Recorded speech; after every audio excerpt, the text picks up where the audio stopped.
ललितपुर पुल्चोकको ऐतिहासिक स्थान प्राचीन स्थानतर्फ हामी लाग्दैछौँ। यो स्थान ललितपुर महानगरपालिका रिङ रोड चक्रपथभित्रकै सबैभन्दा अल्गो थुम्कामा हामी जाँदैछौँ है त। ल तपाईँ हामी देख्न सक्छौँ यो पुल्चोकको थुम्को डाँडामा हामी जाँदैछौँ। के कसो छ के छ यो बुझ्न जान्न उत्सुकता लाग्यो मलाई पनि। तपाईँ हामी देख्न सक्छौँ यो माथि डाँडा छ। यो ललितपुर महानगरपालिका क्षेत्रकै यो रिङ रोड चक्रपथभित्रको थुम्को छ माथि डाँडा।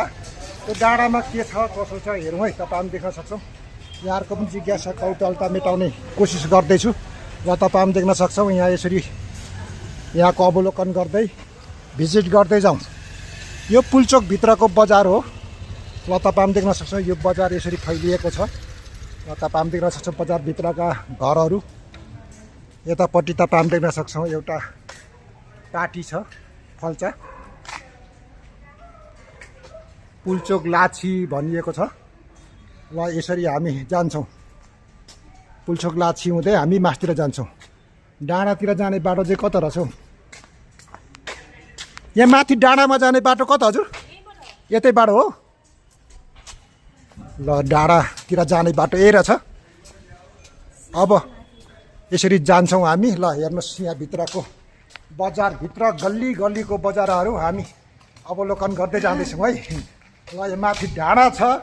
डाँडामा के छ कसो छ हामी अवलोकन गर्छौँ। किनभने म पनि यो स्थानमा बसेको धेरै वर्ष भयो ललितपुर क्षेत्रमा। तर यो पुल्चोक डाँडा कस्तो छ के छ अनुभव गर्न मन लाग्यो, जान्न इच्छुक मन लाग्यो।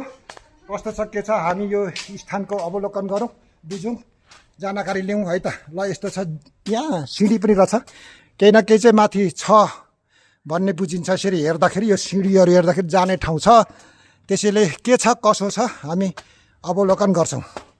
ल यस्तो छ यो दुवैतिर रेसिडेन्टियल घरहरू छन्, बिचमा बाटो छ। अब यो डाँडा ललितपुर महानगरपालिका सिटी टाउन सिटीभित्रकै अल्गो थुम्को हो। ललितपुर महानगरपालिकामा सुनाकोटी गाविस गाभिएपछि सुनाकोटी सबैभन्दा अल्गो स्थान होला भन्न सकिन्छ। पहिले यो स्थान सबैभन्दा अल्गो हो। ललितपुर महानगरपालिकाको पुरानो सबैभन्दा अल्गो स्थान। ल हामी देख्न सक्छौँ यतापट्टि यस्तो रहेछ। ल सम्पदाहरू हामी देख्न सक्छौँ। ल यस्तो ठाउँ रहेछ। मेरो पनि पहिलोपल्ट आगमन हो। ल है साथीहरू, दर्शक साथीहरू, पुल्चोकको थुम्कोमा यस्तो रहेछ। ल तपाईँ हामी देख्न सक्छ आज मात्र थाहा पाइयो। ल यस्तो रहेछ। ल तपाईँ हामी देख्न सक्छौँ आज मलाई पनि यो पुल्चोकको थुम्को डाँडामा के छ भन्ने जिज्ञासा लागेको हुनाले चाहिँ म आएँ। ल यस स्थानमा एउटा शालिग देखियो। शालिगमा वाक शिरोमणि स्वर्गीय उस्ताद गणेश लाल श्रेष्ठको 94औं जन्म जयन्तीको उपलक्ष्यमा शालिग स्थापना गरियो भनिएको छ। गणेशलाल श्रेष्ठज्यूको रहेछ शालिग। तपाईँ हामी देख्न सक्छौँ उस्तादज्यू हुनुहुँदो रहेछ। ल तपाईँ हामी देख्न सक्छौँ यहाँ यस्तो किसिमको राष्ट्रिय सम्पदा हामी देख्न सक्छौँ। ल हामी एक्जिट हुन्छौँ र अगाडि हामी यसरी जान्छौँ। ल यसरी जान्छौँ हामी मासतिर। यहाँ बन्दै रहेछ केही अझै यहाँ जीर्णोद्धार गर्ने, पुनरुत्थान गर्ने र स्तरोन्नति गर्ने कामहरू पनि भइरहेको रहेछ। यहाँ चाहिँ तपाईँ हामी यसरी देख्न सक्छौँ यस्तो किसिमको माने देख्न सक्छौँ स्तूपा। बौद्धको स्ट्याचु पनि हामी भित्र देख्यौँ खोपीमा। यस्तो रहेछ, सुन्दर ठाउँ रहेछ। ल यसरी हामी बौद्ध स्तूप अवलोकन गर्दै हामी अगाडि जान्छौँ। ल सुन्दर कलात्मक घर रहेको छ, पौराणिक ऐतिहासिक घर। ल यतापट्टि यस्तो छ। ल यतापट्टि यसरी बनाइएको छ, ढुङ्गा ओछ्याएको छ। तलबाट मुनिबाट कलात्मक ऐतिहासिक बुट्टाले भरिएको इँटाले बनाइएको छ। यता मुख्य बाटो त यता रहेछ। तपाईँ हामी देख्न सक्छौँ हामी चाहिँ नै उल्टो बाटो आइएछ। अहिले हामी हेरौँला। म तपाईँलाई यो आउने बाटो चाहिँ मुख्य बाटो चाहिँ म देखाउने छु। ल यस्तो रहेछ। ल वरिपरि यहाँनिर ल देख्न सकिन्छ यस्तो सुन्दर ठाउँ रहेछ मनमोहक सुन्दर ठाउँमा आइपुग्यो ल हेर्नुहोस् यता पनि बौद्ध स्तूप देख्न सकिन्छ ल माने स्टाइलको बौद्ध स्तूप देख्न सकिन्छ यता चिटिक्क परेको पार्टी हामी देख्न सक्छौँ ल हेर्नुहोस् पार्टी चिटिक्क परेको पार्टी यस्तो बनाइएको छ यो भर्खरै बनिएको नयाँ पार्टी हो हेर्दा पनि चिनिन्छ ल यस्तो रहेछ अब यता के छ कसो छ बडो रमाइलो ठाउँ रहेछ यता चाहिँ पार्क रहेछ ल बिहार हो बिहारको नाम के पर्यो होला हजुर अक्षेश्वर महाविहार ए हजुर भित्र प्रवेश गर्नु मिल्छ उताबाट यो चैते हो ल हेरौँ अवलोकन गरौँ सुन्दर ठाउँ रहेछ यो त तपाईँको नि यो ललितपुर महानगरपालिकाको सबैभन्दा अल्गो टापु होला यो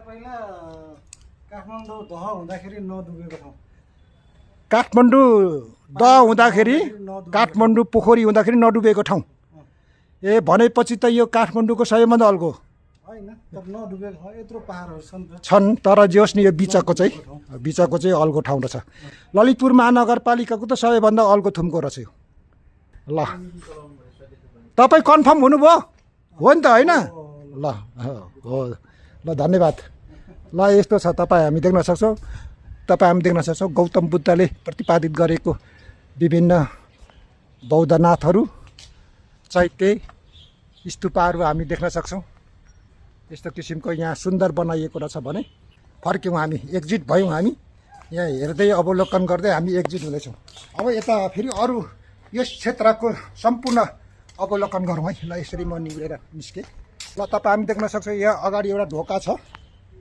ठक्कै ढोका अगाडि यस्तो छ हामी देख्न सक्छौँ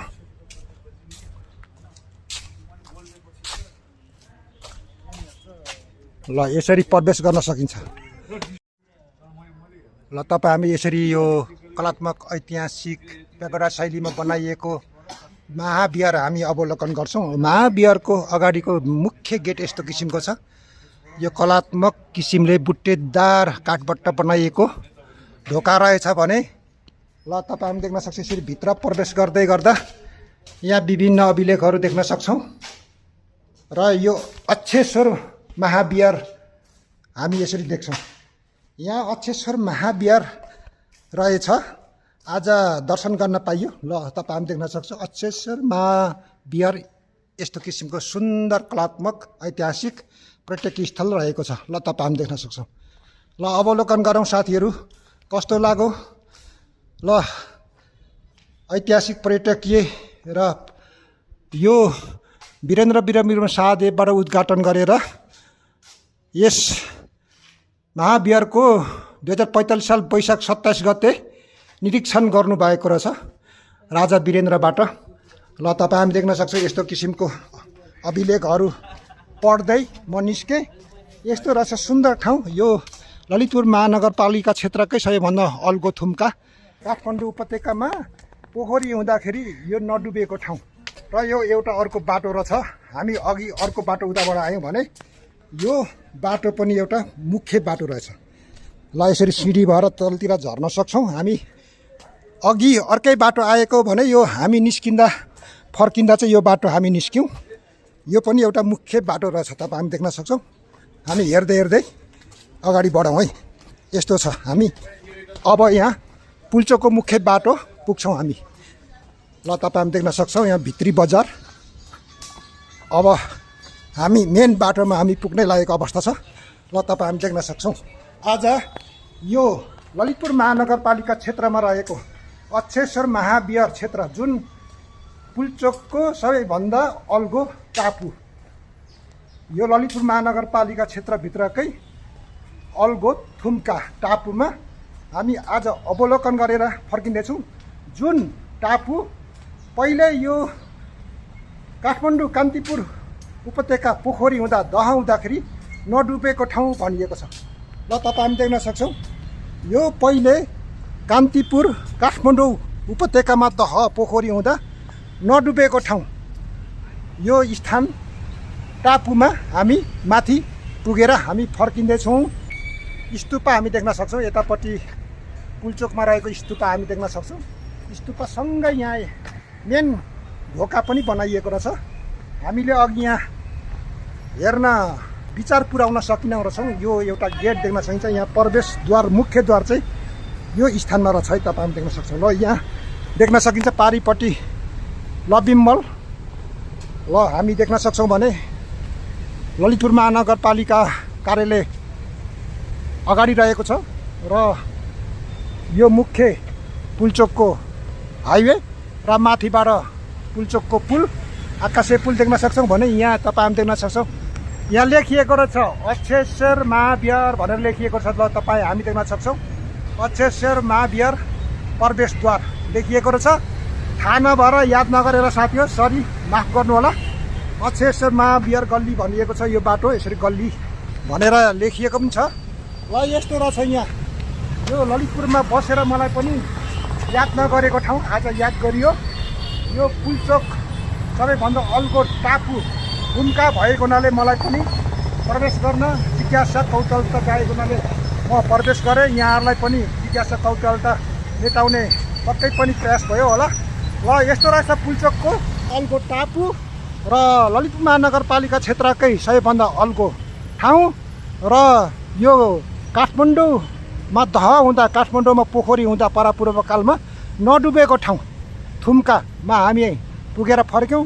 भिडियो कस्तो लाग्यो र फेरि भोलि अर्को भिडियोमा भेट्ने बाचा राख्दै यहाँले अन्तिमसम्म भिडियो हेरिदिनु भएकोमा धेरै धेरै धन्यवाद छ। र यहाँहरूको दिन शुभ रहोस्, सबैको जय जय होस्। हस्त बाई बाई, नमस्कार।